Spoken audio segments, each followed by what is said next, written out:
Bonjour à tous, ici Corben de Corben.info et je suis heureux de vous retrouver pour un nouveau tuto. Alors il y en a un d'entre vous qui m'a demandé de faire une explication sur GitHub. Alors avant de partir sur GitHub ou sur GitLab, je me suis dit que ce serait intéressant de reprendre les bases de Git. Git, alors pour ceux qui ne connaîtraient pas Git, c'est un outil qui permet en fait de synchroniser des fichiers de code source principalement, mais ça peut être du texte, en gros tout ce qui est fichier texte, pour pouvoir travailler dessus de manière collaborative.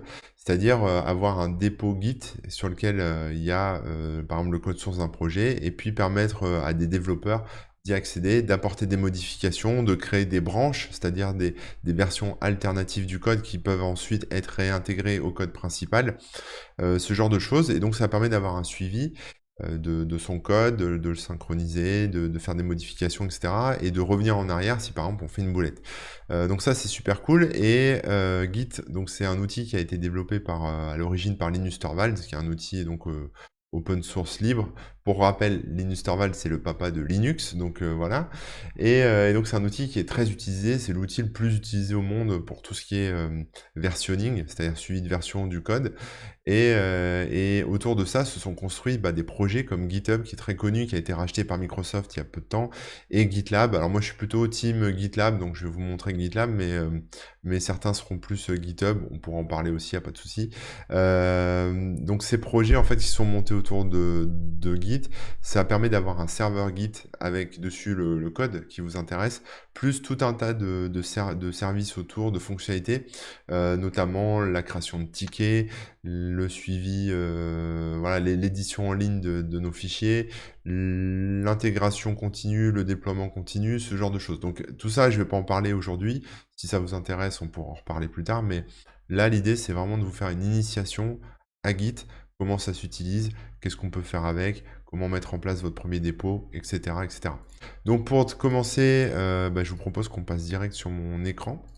Voilà, donc en fait là vous êtes sur mon compte Git et je vais créer un nouveau projet ici, je vais zoomer un petit peu, hop voilà, je vais créer un nouveau projet ici en haut et là GitLab va me proposer en fait, vous allez voir, tant que ça charge, plusieurs solutions. Soit créer un projet vierge, complètement vierge, soit créer un projet à partir d'un template, d'un modèle, c'est ce que je vais faire parce que ça me permettra d'avoir déjà des fichiers un peu prédéfinis, soit importer un projet de l'extérieur, si vous avez déjà un projet qui est sur un Git, vous pouvez l'importer dans GitLab, soit utiliser les outils d'intégration continue et de déploiement continu de GitLab avec un Git externe. Voilà, tout simplement.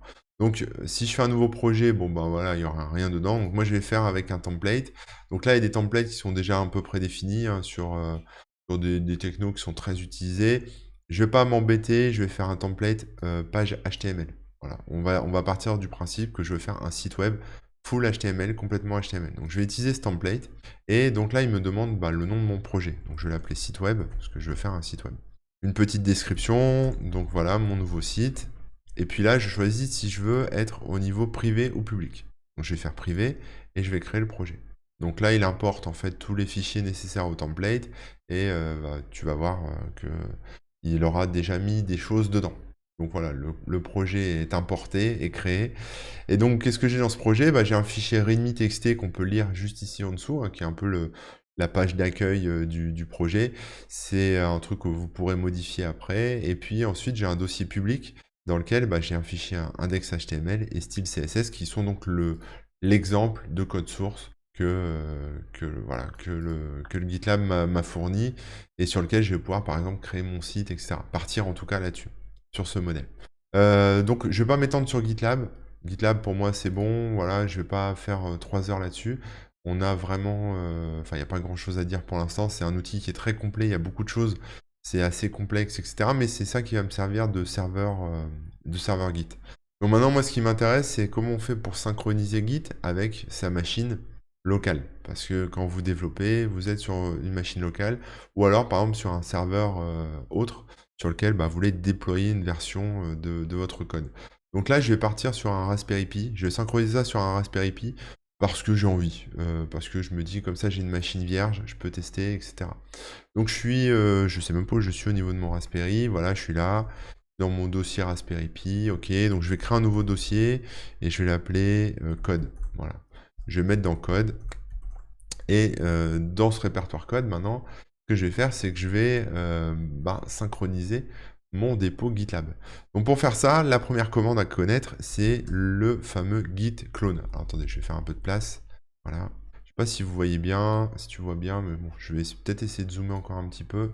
Agrandir et agrandir. Voilà. Ça sera bien grand pour ceux qui voient un peu moins bien.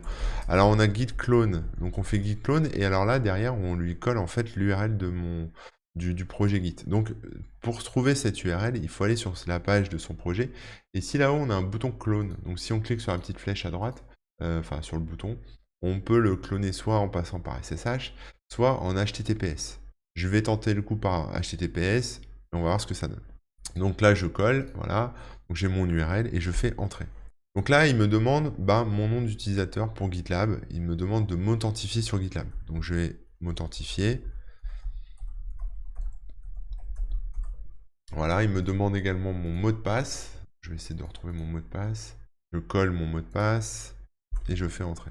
Voilà, donc là, il a réussi à m'authentifier et il a synchronisé les fichiers. On voit en fait qu'il a récupéré 7 fichiers, il les a dépackés, il les a décompressés et il les a mis dans mon dossier. Donc là, si je fais ls, j'ai un nouveau répertoire qui s'est créé, qui s'appelle site web, qui est le nom de mon projet sur GitLab. Et quand je vais dedans, je retrouve exactement les mêmes fichiers. C'est merveilleux. Donc voilà, j'ai mes fichiers, j'ai mon fichier README, et si je vais dans public, j'ai mon fichier HTML. Très bien. Ça, c'est pour la première partie. C'est-à-dire que là, ce qu'on vient de faire, c'est qu'on vient de réussir à créer un dépôt Git et à le synchroniser, tout simplement. On l'a synchronisé sur notre serveur. Donc maintenant, ce que je vous propose, c'est qu'on regarde ensemble comment on fait pour ajouter quelque chose de nouveau à ce Git. Alors, pour ajouter quelque chose de nouveau, déjà, il faut le créer. Donc, j'ai mon index.html qui est là. On va dire que, par exemple, je vais faire un nouveau fichier et je vais l'appeler page. Enfin, je vais le copier à l'index.html, cp index.html, et je vais l'appeler page.html. Voilà. Donc maintenant, j'ai deux fichiers HTML, j'ai page et index. Donc, je vais éditer le fichier page.html et puis je vais lui mettre un nouveau titre. Voilà, titre, ma page HTML. Voilà. Ma page HTML, donc ça c'est bon. Après le reste, voilà, on peut le laisser. Et puis je vais mettre coucou, ceci est la page. On va mettre ça ici. Coucou, ceci est la page HTML. Voilà. Très bien. Je sauvegarde. Donc là, j'ai un nouveau fichier qui s'est créé, qui existe chez moi en local, sur mon Raspberry Pi, mais qui n'existe pas sur mon serveur Git. Si je rafraîchis ici le serveur, je vais dans public, voilà, il n'y a rien du tout. Il est là, c'est toujours la même chose, il n'y a rien qui a bougé, il n'y a rien qui me dit qu'il y a de la synchro, etc. Si des développeurs récupèrent le code, ils n'auront pas ma modification. Donc, ce qu'on va faire déjà, on va regarder un peu où en est l'état du Git ici. Donc, on va faire un Git status dans le dossier. Alors, Git status, ça permet de voir un peu quelles sont un peu les nouveautés qui ont été apportées au fichier dans le Git. Enfin, qu'est-ce qui s'est passé? Quel est le statut en fait du Git par rapport au dépôt GitLab sur lequel on est connecté, sur lequel on est synchronisé. Donc là, il a détecté que j'avais créé un nouveau fichier qui s'appelle page.html. Sauf que ce fichier, comme il le dit, il est untracked. C'est-à-dire qu'il n'est pas, traqué. Il est hors du dépôt Git. Enfin, il est dans le répertoire du dépôt Git, mais il n'est pas pris en compte par le système de versionning. C'est un fichier, il n'a pas de papier, si vous voulez. Il est illégal, entre guillemets. Donc, ce qu'on va faire, c'est qu'on va l'ajouter au Git. On va le faire prendre en compte par mon Git, en tout cas local pour l'instant. Donc, on va faire pour ça un git add. Je vais remonter un peu la fenêtre. Git add, et on va ajouter mon fichier page.html. Voilà. Donc maintenant, si je refais à nouveau un git status, je peux voir que là, voilà, il me l'a détecté, il est plus en rouge, il me dit page HTML, nouveau fichier, c'est cool, il est là. Ok, très bien. Mais pour l'instant, il est pris en compte dans mon Git en local, mais il n'est pas encore poussé, il n'est pas encore en route vers le serveur à distance, quoi. Enfin, vers le serveur qui est juste derrière ici chez GitLab. Donc, ce qu'on va faire maintenant, cette page, on va faire ce qui s'appelle un commit. Donc, un commit, c'est juste pouvoir dire j'ai fait une modif, voici quelle est cette modification, mettre un petit commentaire et la préparer ensuite pour l'envoyer. Donc, on va faire tout simplement git, on va taper en fait tout simplement le git commit et on pourra mettre ici un message, si vous voulez. Donc, par exemple, on va faire "-m" pour dire, entre guillemets, voilà, ajout de la page HTML. Voilà. Et on fait entrer. Donc là, il me dit, alors là, il râle un petit peu, c'est vrai que j'avais pas anticipé parce que j'étais sur une nouvelle machine, mais en gros, il me dit, voilà, tu veux faire un commit, mais je sais pas quitter. Je sais pas quitter, tu mets pas ton nom, tu mets pas ton adresse email, donc comme il ne me connaît pas, enfin, il me connaît parce que je suis connecté à GitLab, j'ai récupéré le truc, mais Git, lui, c'est pas. Et comme il a besoin de suivre quel développeur fait quelle modification, il me demande des informations. Donc pour faire ça, bah, c'est simple, hein, il suffit juste de recopier-coller les lignes ici, et puis de changer ici les adresses email. Donc là, je vais mettre mon adresse email. Voilà. J'ai oublié, voilà, un point virgule. Non, j'ai dû oublier un truc. Ah oui, j'ai mis 2 guillemets, j'ai pas fait gaffe. On va effacer 2 guillemets, voilà, c'est bon. Et ensuite, on peut mettre un nom aussi. Donc c'est user.name. Et là, vous spécifiez votre nom, votre prénom, ce que vous voulez en fait, hein. Vous mettez ce que vous voulez. Voilà.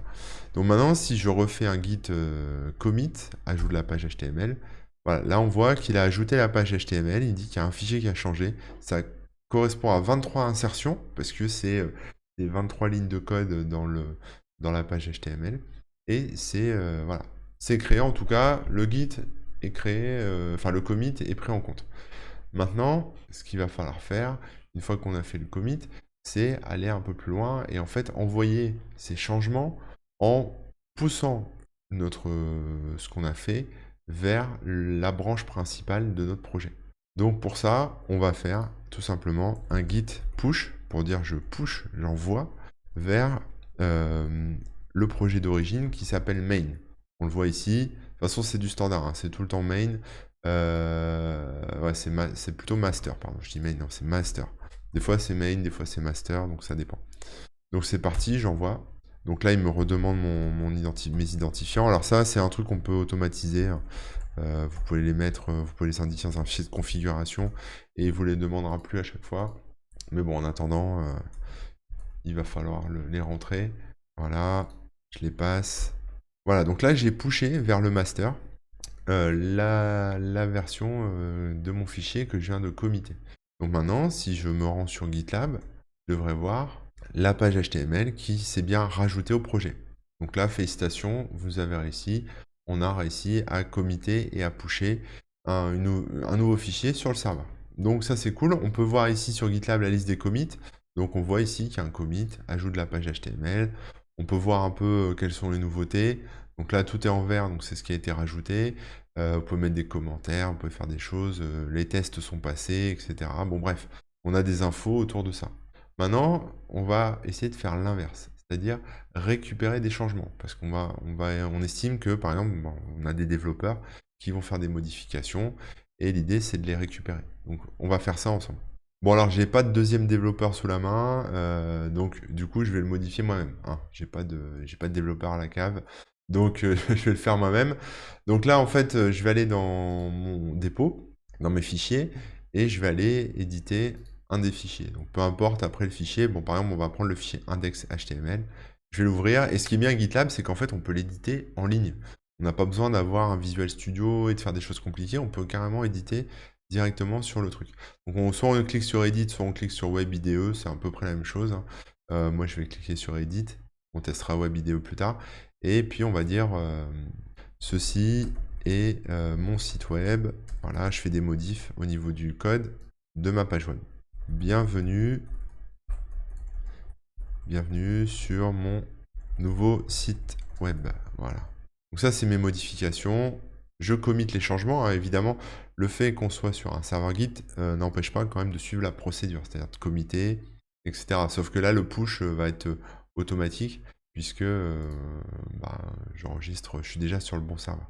Donc là, voilà, on voit qu'il y a eu des nouvelles modifications. Alors, c'est en train de valider derrière, parce qu'il y a une vérification à côté GitLab pour tout ce qui est test. Enfin voilà, ça permet de remplacer un peu pas mal de tests pour être sûr que le code qui est poussé est propre et qu'il n'y a pas de problème. Donc voilà, et donc là, bah, c'est cool, j'ai ma page index, mais maintenant, moi, de mon côté, sur mon serveur, sur mon client, sur ma machine, qu'est-ce que je vois? Je vois que j'ai la page HTML, j'ai l'index.html, mais si j'ouvre index.html, qu'est-ce que je vois? Bah, je vois toujours l'ancienne, en fait. J'ai pas le nouveau texte que je viens de rentrer. J'ai toujours le vieux texte. Donc là, le but du jeu, il est simple, c'est-à-dire que à la première étape, on avait fait un push. Maintenant, on va faire ce qui s'appelle un pull, c'est-à-dire une récupération des changements à partir du serveur. Donc, si on veut faire ça, je vais retourner à la racine du projet Git. Je vais faire tout simplement un git pull. Voilà. On peut rajouter le paramètre all. Alors après, voilà, c'est-à-dire que les git pull, après, il y a des paramètres qui peuvent se rajouter. Pareil que les push, on peut pusher sur certaines branches, récupérer donc avec un pull sur d'autres branches. Enfin, on peut faire plein de choses. Donc, nous, comme on veut tout récupérer, on fait git pull all. Voilà. Donc là, encore une fois, il me demande encore mes identifiants. On va recommencer. Je colle mon mot de passe. Voilà. Et donc là, il me dit, ah, t'as fait un git pull, t'as récupéré des choses. Donc là, il me dit, j'ai ajouté 4 lignes, j'en ai enlevé 2. Voilà, en gros, c'est ça. 2 insertions, 2 suppressions, 2 lignes. Donc maintenant, si je regarde mon fichier comme tout à l'heure dans public, et que j'ouvre le fichier index.html, eh bien, je peux voir que les modifications, cette fois, sont apparues. Donc, c'est pas de la magie, hein, c'est tout simplement parce que bah, j'ai fait un pull, j'ai récupéré la data à partir à partir du serveur, tout simplement. Donc ça, c'est bien, mais maintenant, je suis pas trop à jour sur les modifs que je veux faire. Enfin, je sais pas trop où je vais me lancer. Donc, on va créer une nouvelle branche pour plus de sécurité. Alors, créer une nouvelle branche, c'est quoi? Ça veut dire tout simplement faire une déclinaison de son code, de son projet, pour pouvoir travailler sur des modifications qui ne seront pas impactées tout de suite, qui ne seront pas déployées tout de suite sur le code d'origine. Parce que parfois, dans certains projets, il y a beaucoup de modifications qui sont assez lourdes, il y a beaucoup de choses à prendre en compte, et pendant ce temps-là, le projet continue à être développé par d'autres gens. Il y a d'autres corrections de bugs qui arrivent, il y a d'autres choses qui arrivent, etc. Donc il y a des gens, des fois, qui travaillent sur des nouvelles features, qui doivent travailler dans des branches séparées pour ne pas venir déranger, on va dire, ceux qui travaillent sur des mises à jour quotidiennes, sur des petites corrections de bugs, des choses comme ça. Donc ce qu'on va faire, c'est travailler sur une branche. On va créer une nouvelle branche. Donc pour faire ça, bon, je me replace à la racine de mon site et je vais le faire ici sur mon Raspberry Pi. Donc on va créer une nouvelle branche et on va l'appeler New Feature, nouvelle fonctionnalité. Voilà. Donc là, il m'a créé une nouvelle branche, très bien, mais je ne suis pas positionné dans cette branche. Si je fais, alors je vais tester avec un petit git status, voilà, il me dit avec le git status que ma branche est à jour, et ma branche, c'est toujours master, origine master. Moi maintenant, comme je veux faire des modifications, je veux travailler dans cette branche. Donc je vais me positionner dans cette branche. Pour se positionner dans une branche, il faut faire un git checkout, et on donne le nom de la branche. Donc git checkout new-feature. Voilà. Donc maintenant, j'ai switché, j'ai changé, je suis sur la branche New Feature. Si je refais un git status, on voit maintenant que je suis sur la branche New Feature et qu'il n'y a rien de spécial, et voilà. Alors, petite parenthèse, tout ce que je vous montre là, c'est en ligne de commande. Évidemment, si vous utilisez un outil comme Visual Studio Code, qui est en train de se lancer là, vous avez évidemment des choses ici au niveau du Git qui vous permet de faire tout ce que je vous montre au clic. C'est les mêmes termes, c'est la même chose, sauf que vous faites clic droit git push, clic droit pull, clic droit créer une nouvelle branche, etc. etc. Donc c'est beaucoup plus simple, mais ce que je vous montre là, ça vous permet de vous familiariser avec le vocabulaire et de comprendre un peu comment ça fonctionne. Donc maintenant que j'ai créé une nouvelle branche et que je suis positionné dedans, je vais éditer mon fichier. Donc je vais faire, on va modifier un autre fichier, par exemple on va reprendre le fichier page, et puis on va le modifier. Donc, coucou, ceci est la page HTML de la branche, de la nouvelle branche. On va mettre ça. C'est pour le distinguer du reste. Voilà, donc ça, on va dire que c'est ma modif impactante. Je veux pas qu'elle se déploie tout de suite, etc. Donc, pour l'instant, c'est bon. On fait comme tout à l'heure, on va l'ajouter. On va faire un git.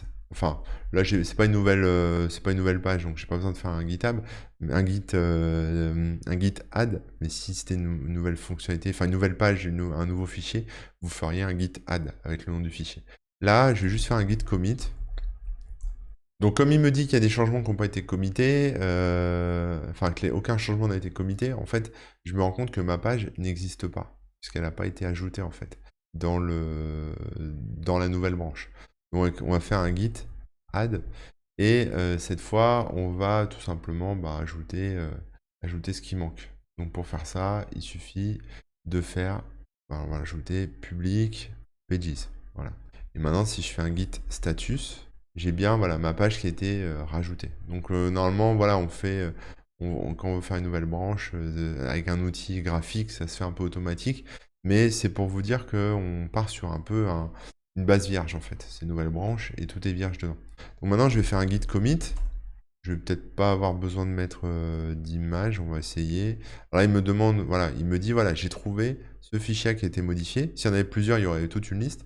Et comme j'ai pas mis de message, j'ai pas spécifié le fichier, en fait, il détecte quels sont les fichiers qui ont été modifiés. Et donc là, il me dit, voilà, les fichiers qui sont impactés sont ceux-là, ceux-là, ceux-là, ceux-là.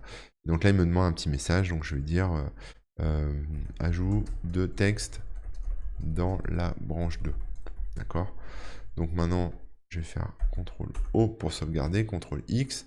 Donc là, il est bon. Il a dit un fichier changé, une insertion, une délétion, c'est parfait. Donc j'ai bien mon fichier qui est commité. Maintenant, si je fais un git push, ici, je vais le voir normalement arriver. On va voir. Allez, là, en fait, il faudrait que je le push sur une nouvelle branche. Donc on va essayer de faire ça. On va faire un git push sur une nouvelle branche qui n'existe pas côté serveur. Donc pour ce faire, on va faire en fait push origin et on va l'appeler. Comment je l'avais appelé déjà cette branche? C'était, j'ai pas le git status, c'était, j'ai oublié, ça y est. New feature, je crois. New-feature. Voilà. Donc il me redemande mes identifiants. Voilà, et donc là, il a créé une nouvelle branche côté serveur. Donc si je refresh ici, voilà, il me dit j'ai poussé une nouvelle branche. Très bien. Donc là, j'ai mes deux branches. Donc je peux voir ma branche New Feature, dans laquelle il y a ma page qui a été modifiée, et sur voilà, HTML de la nouvelle branche, et puis ma branche principale. Donc là, ça permet de pousser quand même des modifications en travaillant toujours sur une branche à part, séparée du projet actuel. Donc ça, c'est pratique, ça permet de bien séparer les choses. Maintenant, moi, ce que je veux faire, c'est, on va dire, j'ai fini mon travail, j'ai fini de développer ma branche, etc. Donc maintenant, ce que je veux faire, c'est faire ce qui s'appelle un merge. Un merge, c'est quoi? Ça veut dire tout simplement fusionner une branche. Donc la branche est créée, je vais la fusionner en local, et puis ensuite, je vais pouvoir la repousser, etc. Donc pour faire ça, on va tout simplement se repositionner. Alors si je fais un petit git status, je suis sur la branche new feature toujours, et je vais tout simplement, je vais faire un petit clear pour qu'on y voit plus clair, je vais tout simplement me repositionner sur la branche principale. Donc je vais faire comme au début, hein, un git checkout master. Voilà, donc là, maintenant si je fais un git status, je suis bien sur la branche master, voilà, qui est à jour. Et par exemple, si je fais un git pull ou ce genre de truc, bon, il va pas, ouais, je vais pas le faire parce qu'il va encore me demander mes identifiants, mais il va rien récupérer de nouveau parce que j'y ai pas touché. Maintenant, ce qui est intéressant, c'est qu'on va pouvoir faire un git merge et on va passer le nom de la branche que je veux merger, c'est-à-dire fusionner avec ma branche principale. C'est-à-dire que je vais prendre la branche que j'ai créée, la nouvelle, la new feature, et je vais l'intégrer dans ma branche principale. Donc c'est comme ça que ça se passe. Donc je vais faire git merge new feature, et là, hop, il l'a mergé. Alors pour l'instant, il l'a mergé chez moi en local, hein. Voilà, donc il l'a mergé ici sur mon Raspberry Pi.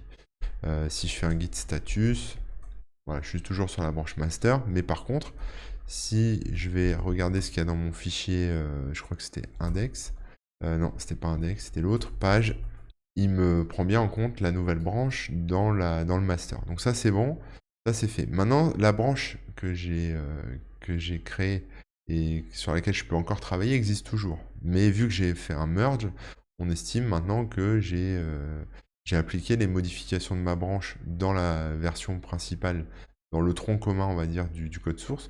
Donc j'ai plus besoin de cette branche, donc on va la supprimer. Pour la supprimer, il faut faire un git branch et avec le paramètre "-d" pour delete, et on met new-feature, on met le nom de la branche derrière. Voilà, donc là il l'a supprimé. Alors attention, hein, il ne demande pas 2 fois confirmation, quoi que ce soit. Voilà, donc ça c'est bon, ma branche elle est supprimée, etc. Maintenant, si je retourne ici, on va voir, là par contre ma branche est toujours là. Donc ce qu'on va essayer de faire maintenant, c'est pousser les changements. Donc on va faire un git push origin master. Donc là on va pousser les changements dans la branche master. Il me redemande mes identifiants, mon mot de passe. Donc là, sur ce que je viens de faire, en fait, je viens de pousser le merge enfin le code qui a été modifié, hein, finalement, qui a été appliqué sur la branche principale, la master. Mais même si j'ai supprimé, on le voit ici, la branche new feature localement, elle n'est pas supprimée sur le serveur à distance. C'est-à-dire que si je vais ici, je vais là, je vais voir qu'il y a toujours la branche new feature qui est là. Donc, bon, c'est pas très grave. On peut, alors si on la merge, ça va peut-être poser un peu de problème. Mais par contre, ce qu'on peut faire, c'est tout simplement la supprimer. Donc pour supprimer une branche, moi j'ai fait git branch-d new feature pour la supprimer en local. Maintenant, si je veux la supprimer à distance, il faut que je fasse git branch-d origin. Donc ça c'est mon serveur distant, enfin c'est mon dépôt git distant, et je vais l'appeler new feature. Enfin, je remets le nom. Voilà. Branche origin not found. Ouais, ça doit pas être celle-là. Oui, je me suis trompé, pardon. C'est un git push, c'est ça. En fait, là, j'ai fait un git branch-d delete, et là, c'est un git push. Je me suis mélangé. Mais bon, pardonnez-moi. Git push. Donc voilà, on fait un push avec "-d pour dire tu supprimes la branche new feature de origin. Donc même chose, il me redemande mes identifiants.